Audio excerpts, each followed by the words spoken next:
Les activités de parcours de motricité sont fondamentalement liées avec le travail sur les compétences langagières et sur la représentation. Je vais vous demander de travailler dans un premier temps uniquement avec votre photographie. Le chef de groupe, lui, c'est le seul qui ne bouge pas d'à côté du banc. Que doit-il faire? Il y a des briques et ils disent le nombre des briques. Par exemple, il doit commander aux deux copains le nombre de briques, des ponts et des plots carrés, par exemple.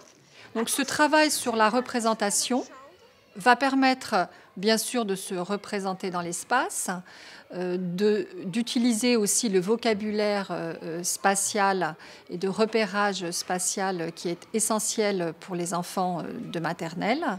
Il va permettre aussi de manipuler, de construire, déconstruire, de modifier, d'ajuster des parcours, de comprendre en quoi le matériel est au service d'une action motrice donnée. Il y a une progression essentielle entre vivre quelque chose, vivre une expérience motrice, agir, la verbaliser, la mettre en forme par le langage. On a besoin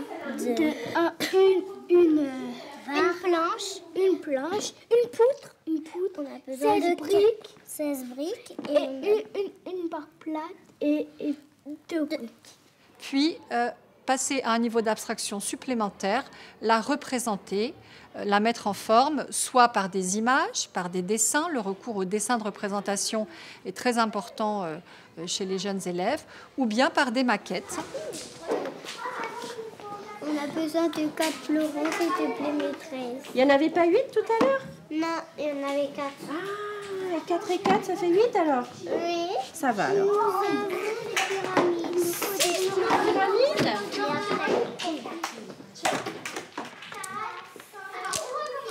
5, 6, 7. C'est moi qui dois.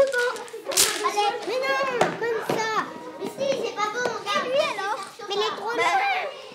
On va mettre en espace, mettre en forme ce qui a été vécu avec le corps.